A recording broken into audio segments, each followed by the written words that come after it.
Halo semuanya, kalian sedang berada di podcast Monkey Talks. Episode ini adalah sambungan dari episode sebelumnya dengan topik trip pertama ke luar negeri. Selamat mendengarkan. Satu hal yang kusesali ketika ke Malaysia itu cuma satu. Apa? Waktu itu aku belum aktif ngonten. Oh, ya. Tapi kan akeh foto kayak. Ya enggak sih, enggak banyak yo. Foto itu cuma dikit yo. Oh iya.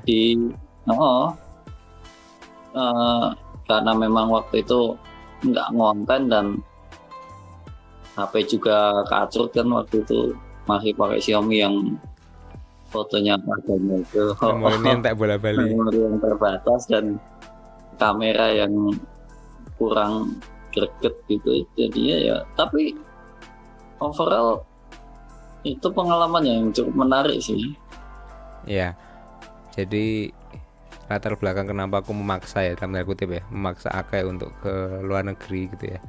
Memang pada waktu itu aku punya nazar, nek aku sudah dapat kesempatan ke luar negeri, aku pengen orang-orang terdekatku itu juga bisa merasakan pergi ke luar negeri. Itu kayak nazarku dewe gitu ya. Sebetulnya targetku tuh dua, awakmu itu karo koncoku sijine gitu kan, dan aku step by step lah.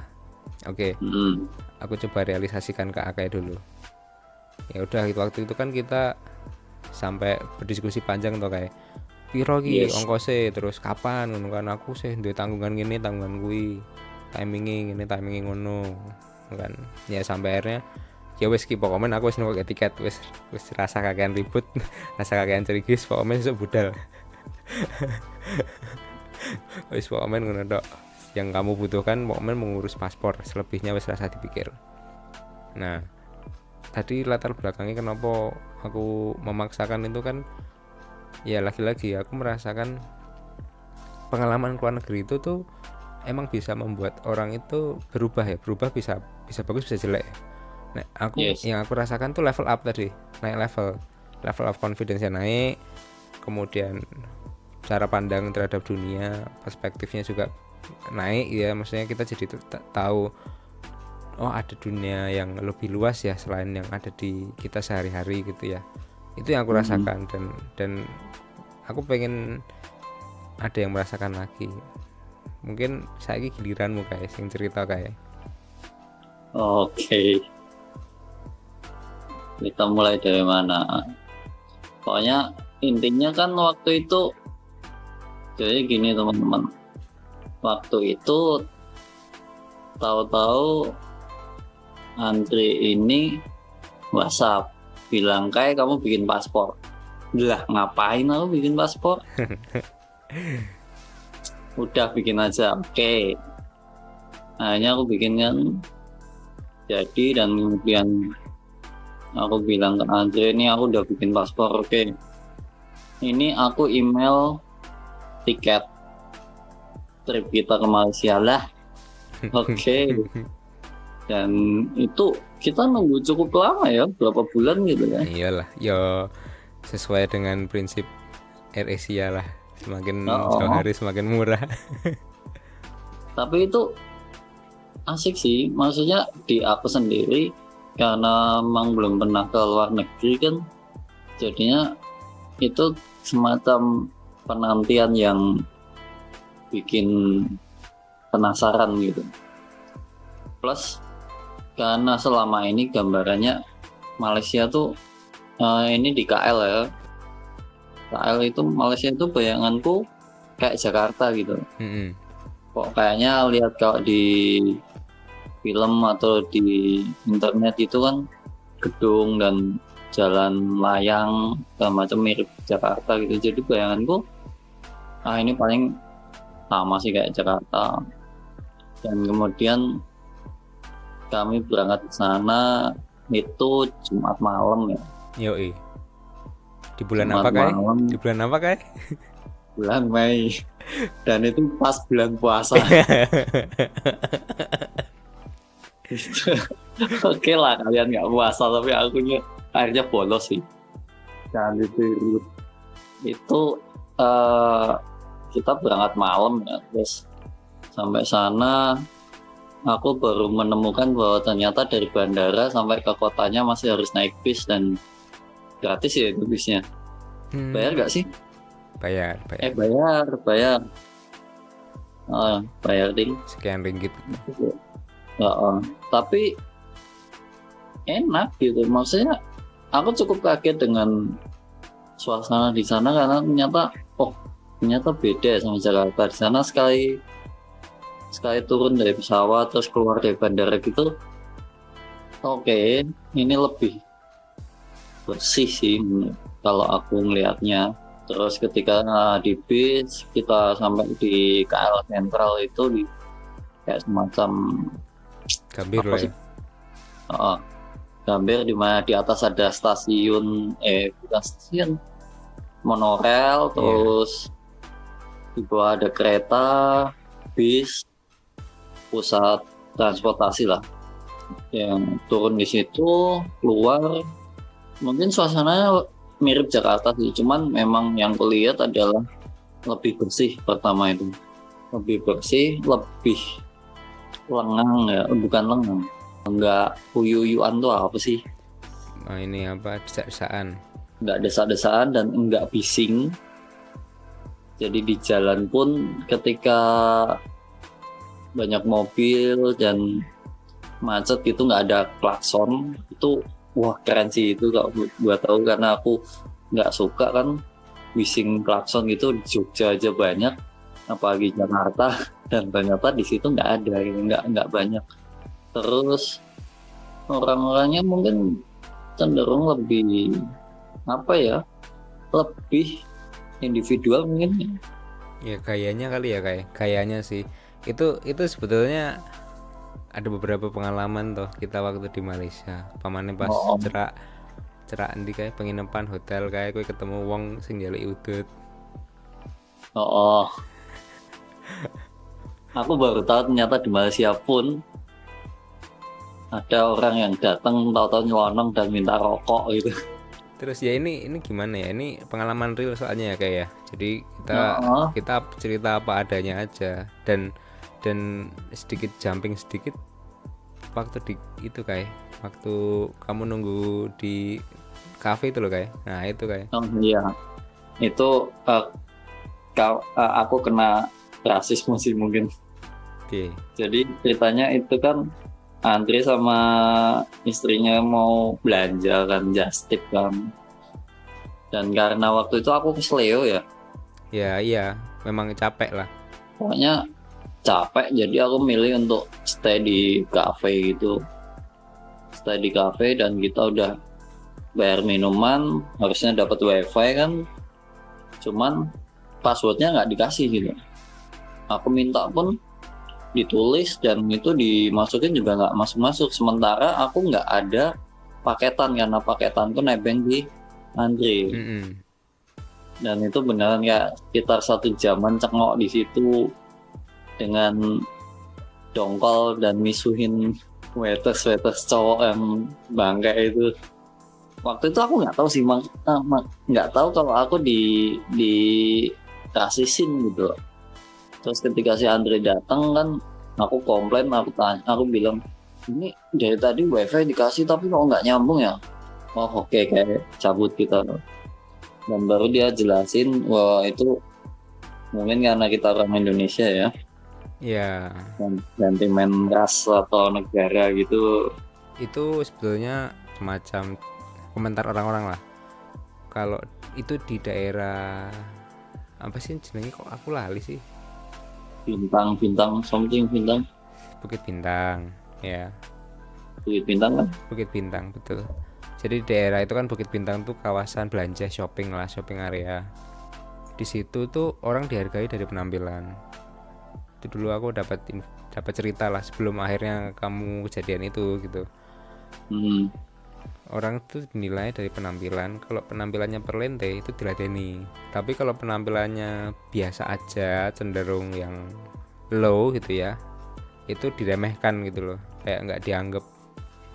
Itu kemudian memang ada yang cerita seperti itu. Awalnya ya aku juga nggak percaya, tapi sampai akhirnya awakmu ngalami dhewe to kae. Itu Oh, shit man, beneran gitu kan. Dan itu betul-betul bikin aku kesel. Kenapa? Karena ya kita udah bayar gitu loh. Bagiku sih soalnya bukan masalah duitnya, tapi bagaimana mereka memberikan servis yang sama kan ke setiap customer gitu. Dan memang pada waktu itu kesannya gini, tempatnya emang bagus ya, tempatnya bagus, apa namanya, server atau apa namanya, pelayannya tuh rapi, dan tamu kan awakmu kan ngerokok kan kayak, makanya kan njobo iya. di luar. Nah di dalam itu memang beberapa tamunya itu emang ada yang rapi banget gitu loh. Dan kita dandanan namanya juga dandanan traveler ya, nah, ngapain kita rapi-rapi amat gitu ya, biasa aja gitu. Itu Nah, itu pengalaman-pengalaman yang kamu rasain ketika berinteraksi dengan orang Malaysia ya kayak. Terus sih tapi kalau pengalaman pahitnya paling cuman itu sih. Terus habis kita ke batu ke sing patung Buddha super gede kayak. enggak, maksudnya kita ke apartemen dulu nggak sih? Iya sebetulnya tuh yang pengalamanmu yang di kafe itu kan udah hari terakhir tuh. Oh, yang hari pertama itu kan kita ke apartemen dulu Iya ya. apartemen sing gede tenan. Oh, dan Singup. Ya rada singup tapi lumayan kan, dengan harga dan fasilitas sih oke sih. Jadi sebenarnya itu apartemennya itu gede, tapi sepi, Heeh. dan ternyata kalau malam banyak cewek keluar masuk gitu. Oh, oke. Iya. Bener. Terus kemudian di liftnya dikatakan bahwa itu nggak boleh disewain buat Airbnb. Jadi kayaknya habis itu udah nggak ada tuh di list Airbnb. Oh, Ya anggap aja kita orang terakhir lah yang menginap di situ. oh, oh. Satu lagi pahitnya KL sih, mungkin pahitnya Malaysia. Nggak bisa ngerokok sembarangan. Iya, aku memaklumi itu sih. Aku memaklumi itu karena memang ya aturan umum kan. Iya. Pas di apartemen pun aku tetap harus jalan ke halaman teras samping lobi gitu, dan cuman ada di situ, cuman di situ yang ada tempat sampah yang ada asbaknya. Jadi aku kalau ngerokok harus turun dulu ke situ, terus tahu-tahu ada orang datang minta rokok itu. Untungnya waktu itu aku bawa 2 bungkus kan, jadi di situ nggak perlu beli, Ya soalnya nggak mahal. kebayang kok. Nggak kebayang kok beli itu berapa ringgit. Waktu itu kita tuh sampai ke Genting nggak sih? Sampai ya. Sampai kan waktu yang kita ketinggalan bis atau apa itu kan. Oh iya. Bener. Tapi kan pertama kita ke Batu Cave.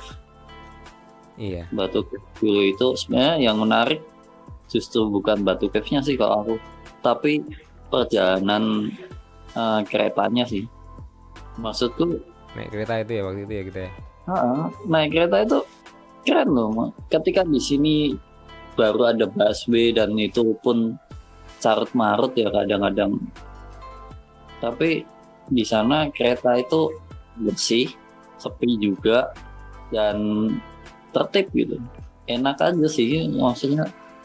Dan di stasiun terakhir ternyata berhentinya di Batu Cave itu kan. Betul. Terus di Batu Cave ya, oh ini toh yang di internet itu, ya udah gitu kan. Yang orang-orang suka foto kalau di Malaysia. Oh, Standar nek turis sih oh, mesti merono ngono kan. tapi ya udah kayak gitu explore di sana. Terus kemudian habis dari Batu Cave kita kemana ya, Le? Pokoknya itu kan itu tuh bulan puasa, jadi akhirnya aku bolos kan. Aku memang mencari timing yang tepat untuk Akai, jadi ya Oke, terus asiknya adalah ketika sore mau buka puasa gitu di Bukit Bintang itu banyak tenda pinggir jalan gitu loh, dan mereka jual makanan, dan itu bangkainya adalah makanannya enak banget, gila aja di pinggir jalan masak ngebakar cumi gitu dengan aroma ya mungkin kalau di sini sate lah, sate ayam gitu, asapnya kemana-mana gitu. Tapi di sana lebih meriah ya, maksudnya Heeh, lebih rengket banyak. iya dan tetap bersih gitu. Bahkan ketika orang berjubel di trotoar di antara warung-warung semi permanen yang jualan takjil segala macam itu pun nggak banyak sampah gitu. Betul. Itu menyenangkan. Ketika kita terbiasa di sini jalan bentar ada sampah, nunduk dikit sampah itu di sana nggak ada itu asik gitu. Selain kita main ke KL kan kita juga sebetulnya kita keluar kota atau kayak ke Ipoh. Ipoh ini juga bangke lagi sih Andre. Wes poso terus Jadi terus jadi ceritanya kita kan ke Ipoh tuh si Andre itu dia mau nyobain apa teh tarik kopi tarik kan Ipoh white Oh, coffee. oh iya white coffee Iya. yang otentik lah istilahnya. Akhirnya kita dateng kan ke sana, terus rame tuh kedainya kan, isinya orang-orang Chinese gitu kan. Terus kita pesen lah makanan, Kari itu mie, iya, mie iya. bukan sih? Kayak Mie laksa apa ya kari? apa sih kari mie. Terus setelah makanan itu jadi dan diantar di meja, terus si Andre ini baru ngomong, di sini kan Chinese food, jadi ini babi semua bangsa. Udah bulan puasa, nggak puasa makan babi gua. Gitu. itu murni tidak disengaja tapi ya nggak ada pilihan lain kayak Tapi ya udah ada makanan depan mata ya udahlah lapar juga. jalan terbaik yang kamu punya saat itu kayak dan Ya aku harus bertahan hidup ya, dan di negara orang. dan itu warung bisa dikatakan satu-satunya warung yang ramai banget di siang hari ya kayak Oh. liane ya sepi orang poso. Oh. Aduh itu memang perjalanan paling kompleks sih ke Ipoh itu sebetulnya. Itu cuman karena gara-gara aku pokoknya pengen nyobain Ipoh white coffee. Mosok neng Indonesia entoki sasetan wae bola bali. Aku pengen nyoba sini enak ra kan. Wis sesimpel itu gitu kan. Bela-belain padahal Ipoh itu ya dibilang deket nggak juga sih. Kayaknya waktu itu 1 jam Enggak. perjalanan kereta ya. 1-2 jaman gitu kan ya. Iya, dan itu pun pas pulang kan telat to keretane kayak kereta jaman biyen loh, kayak kereta ekonomi jaman biyen loh, telat-telatan gitu loh. Keretane sih enak, tapi mesti ini apa namanya jadwal keretanya tuh bisa molor gitu loh. Tapi kayaknya itu nggak sering kan, kok dilalah aja. Kayaknya dilalah. Terus iki to nek neng Ipoh kan ya jenenge kota cilik to. Nek aku lengarane mirip apa ya? Nek ning kene iki mirip Depok kali ya. Apa mirip Wah, nggak paham nggak deh kok. mirip Kalau di mirip iki Jeporo kali ngono kan. Jadi kayak kota kecil ya? ngono kan. Kota-kota gitu. Metu ke stasiun ya, keluar dari stasiun, muterin jalan kaki, balik wes. Dapat tuh satu kota. Atau gini deh, kalau teman-teman mau bayangin Ipoh itu buat aku keren sih itu kotanya buat aku. Tapi itu kayak kota mati gitu. Yo karena timingnya sebetulnya balik lagi timingnya waktu puasa ya. Iya sih. Aku nggak tahu sih kalau Ipoh pas rame gitu kayak gimana. Kita kan ke sana melihat ada Medan Selera neng kene iki apa food court ya. Nah, Medan Selera kosong ra ono apa sepi. Yo poso sapa sing arep buka. Yang buka ya cuma daerah itu tadi pecinan itu yang Ipoh white coffee. Udah sekitaran situ tok yang buka. Tapi yo ning kono yo aman-aman wae, mesti gak ono polisi moral yang berkeliling terus menanyakan kamu puasa apa enggak gitu. Gini, Ipoh itu kayak kota tua atau kota lama gitu deh. Iya heritage sih. Jadi apa peninggalan arsitektur Inggris kan, apa Malaysia itu kan dulu jajah Inggris kan. Peninggalan arsitekturalnya itu terjaga. Itu yang menarik. Arsitekturalnya menarik. Kulinernya yo enak sih ngaranku. Enak loh Itu kayak. yang aku Enak bungkus loh kayak. itu. Aku memakan itu dengan rasa berdosa. Tapi saya guys loh. Tapi aku menemukan satu hal kecil di Ipoh yang menarik sebenarnya. Ipoh itu ya, waktu itu ketika kami di sana itu kan sepi banget. Jadi Sepi. jalan gede pun kita mau tiduran gitu nggak ada mobil lewat gitu loh. Iya betul. Nah, suatu kali kita jalan di satu kayak bukan gang sih, jalan kecil gitu ya, di trotoar, dan kita mau nyebrang kan, kebetulan pas kita mau nyebrang itu ada zebra cross gitu. Terus dari jauh tuh ada mobil. Bukan jauh sih, maksudnya udah cukup dekat gitu, ada mobil. Kalau di sini kan kita pasti nunggu mobilnya itu lewat gitu, dan itu juga bukan masalah susah kan, udah biasa gitu. Ya Iya. udah tunggu aja lewat. Yang cukup bikin kaget adalah mobil itu memilih untuk berhenti di belakang zebra cross itu dan mempersilahkan kita untuk nyebrang duluan gitu. Di Betul. jalan yang sesepi itu, gila itu, buset nih, keren sih ini, keren banget sih ini. Betul. Dan itu bahkan di sepanjang trotoar di kota itu nggak ada sampah, gila, Bersih emang. bener-bener sumpah. Oh, itu hari Sabtu kan. Iya. Di Ipoh itu aku baru denger klakson mobil. Ketika hari sebelumnya seharian itu di KL nggak ada mobil yang klakson, baru di Ipoh itu aku sadar. Saking jarangnya ini ya mobil yang klakson ya. Jadi beneran tenang sih. Mungkin kalau teman-teman nyari tempat traveling yang luar negeri terjangkau dan butuh yang tenang-tenang gitu, Ipoh itu bisa jadi tempat tujuan yang enak gitu. Iya. Itu Ipoh bisa dinikmati one day trip atau ya ini nginap gitu. Pilihannya itu bisa one day trip kayak kita itu kayak, atau kalau pengen mengeksplorasi lebih lanjut nginep semalam lah.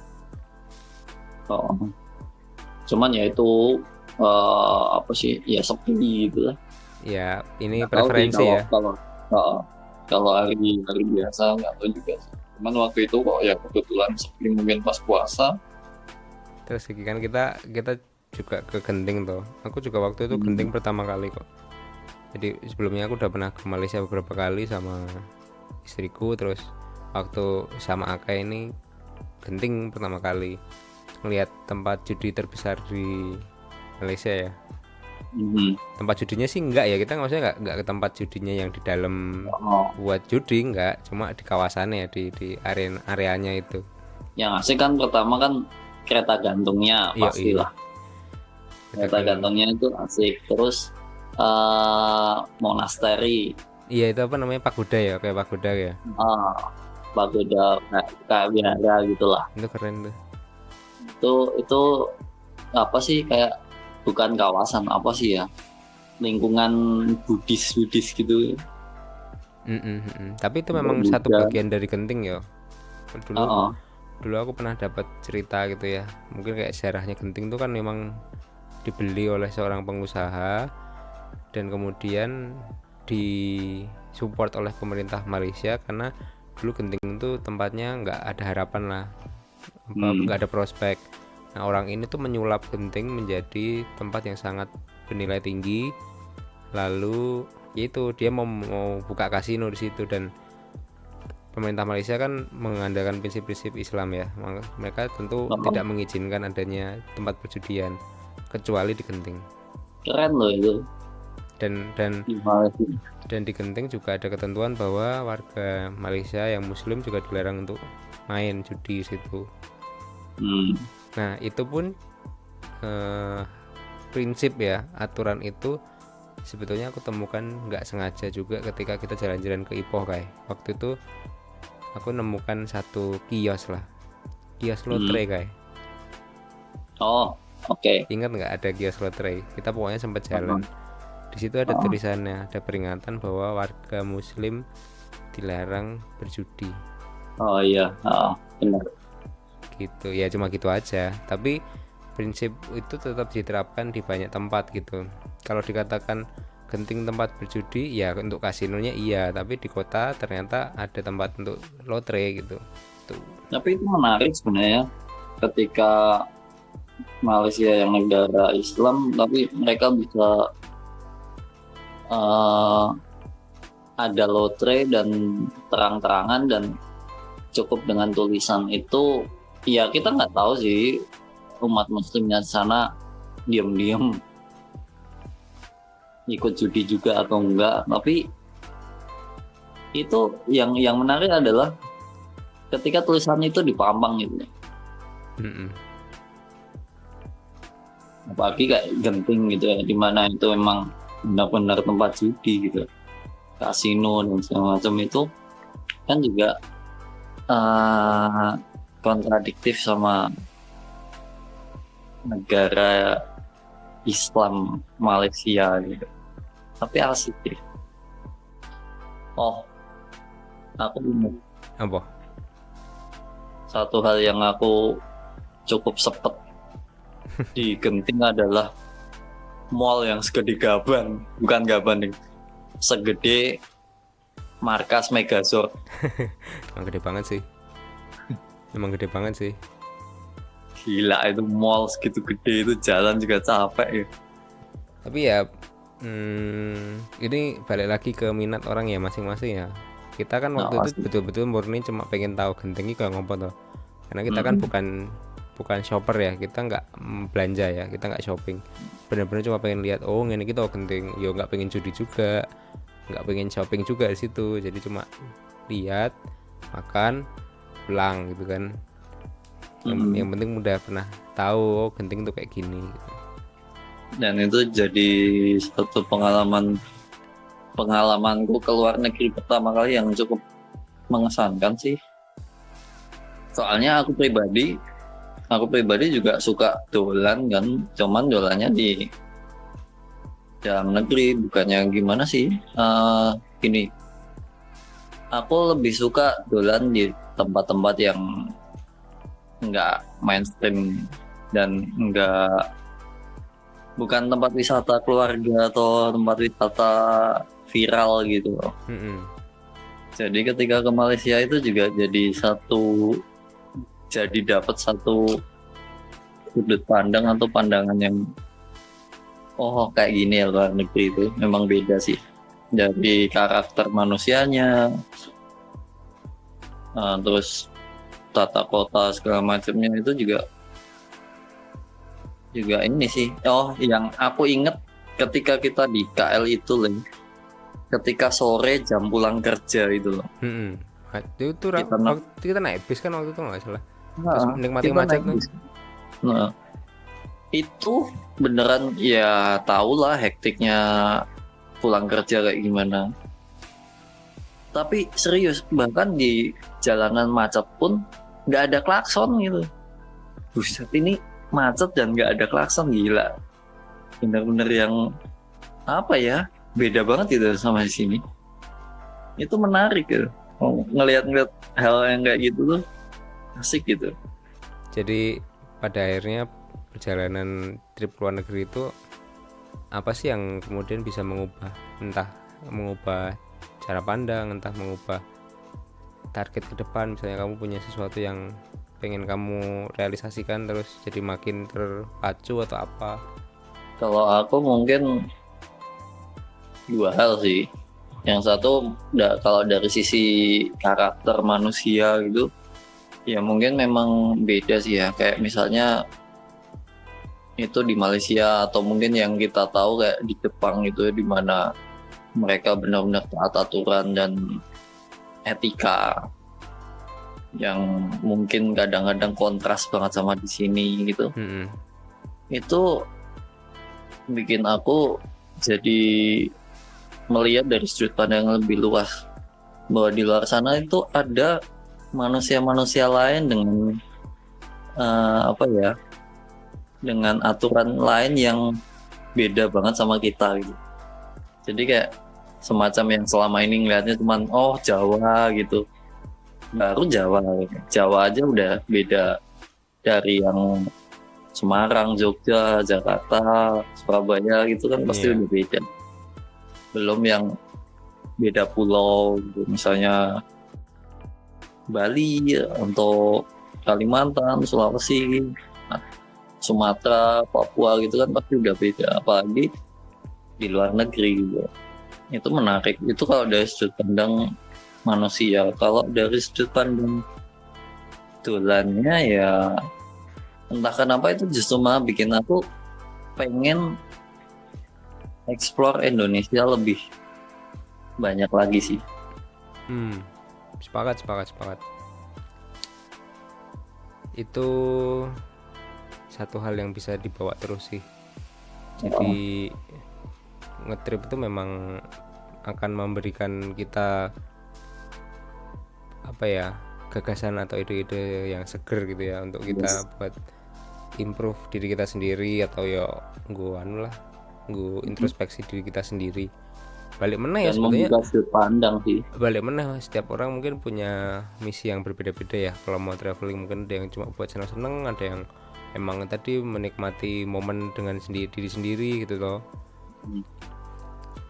Nah karena sekarang kondisi pandemi, jadi kalau aku sangat yakin ya teman-teman di luar sana itu pasti sangat rindu gitu kan, pengen banget ngetrip, traveling, rindu itu, kangen itu, kangen pengen ngetrip meneh ngono ya. Yo sama lah, aku amat sangat yakin generasi milenial ya, Gen Y, Gen Z itu semuanya pasti pengen ngetrip gitu.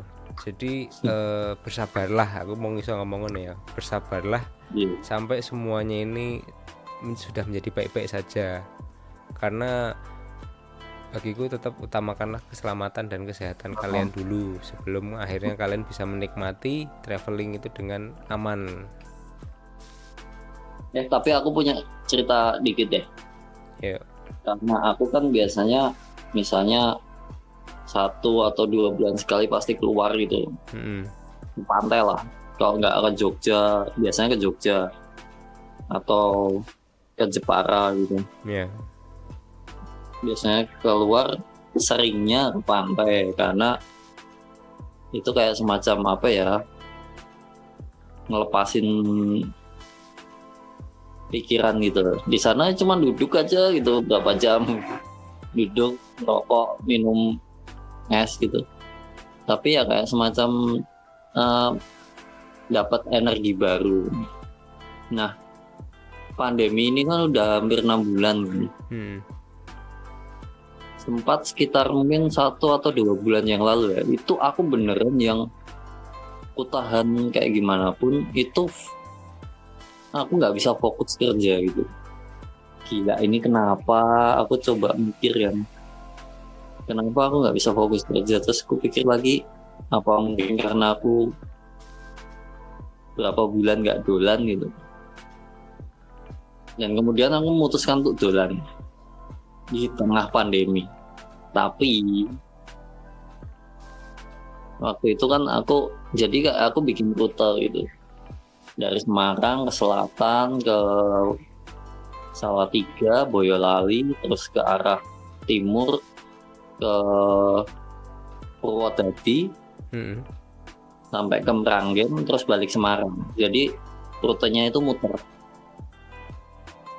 dan itu motoran sendiri dan nggak turun dari motor.